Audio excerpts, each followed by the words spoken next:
పత్రికా సమావేశంలో సహచార మంత్రివర్యులు పొన్నం ప్రభాకర్ గారు, సోదరిమణి మంత్రివర్యులు కొండా సురేఖ గారు,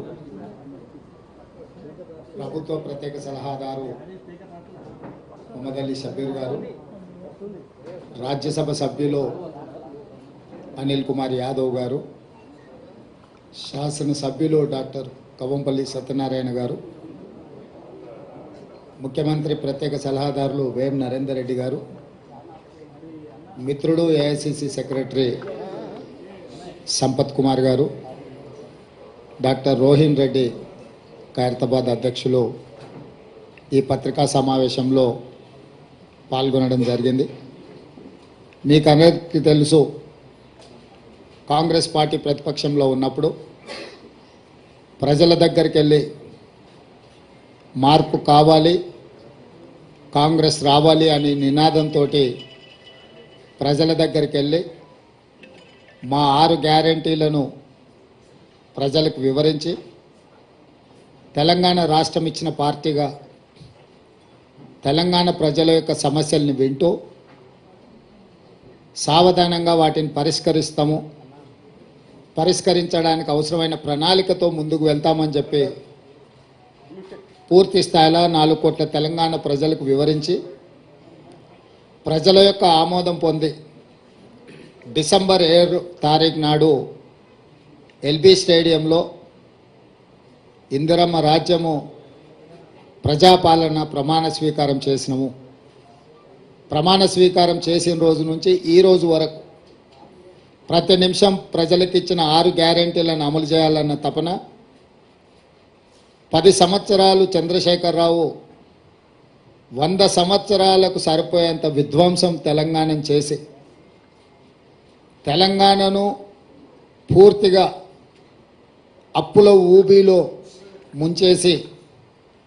పరిపాలనను అస్తవ్యస్తంగా తయారు చేయించి అసలు ఏమి చేసినా ఇంకా ఇది పట్టాలు ఎక్కలేనంత పరిస్థితికి రాష్ట్ర ప్రభుత్వాన్ని, రాష్ట్రం యొక్క ఆర్థిక వ్యవస్థను దిగజార్చిండ్రు.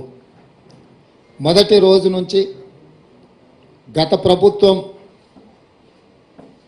ఎన్నో చిక్కుముళ్ళు వేస్తే వాటన్నిటిని విప్పుకుంటూ ఒక్కొక్కటి పరిష్కరించుకుంటూ ఈ రోజు వరకు పరిపాలనను ప్రజల వద్దకు తీసుకెళ్ళినాం. గతంలో ముఖ్యమంత్రిని చూడడమే గగనమయ్యి ముఖ్యమంత్రి గారి దర్శనమే ఒక భాగ్యం అన్నట్టుగా వ్యవహరిస్తే ఈరోజు నిత్యం ప్రజలలోనే వండుకుంటూ ప్రజల సమస్యలు వినుకుంటూ వాళ్ళ బాధలు వాళ్ళ దుఃఖాన్ని అర్థం చేసుకొని పరిపాలనలో వాటికి పరిష్కారం చూపించే దిశగా మా ప్రభుత్వం పనిచేసింది. నాకు సంపూర్ణమైన సంతృప్తిని కలిగించింది ఈ 100 రోజు పరిపాలన. డిసెంబర్ 7 నాడు మొదలైన పరిపాలన మార్చి 17కు 100 రోజులు పూర్తి చేసుకుంటున్న సందర్భంలో ఈ 100 రోజుల పరిపాలన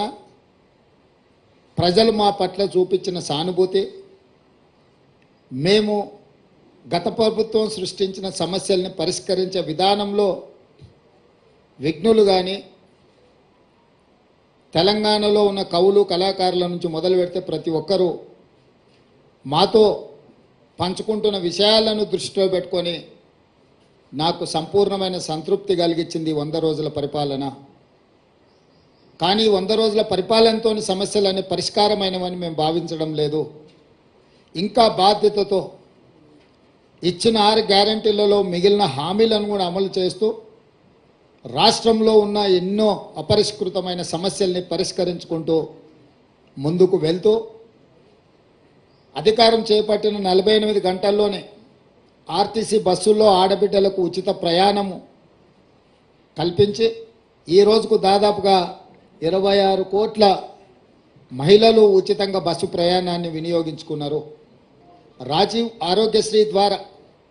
10 లక్షల రూపాయలు ఉచిత వైద్యానికి కాంగ్రెస్ పార్టీ ఏర్పాటు చేసింది.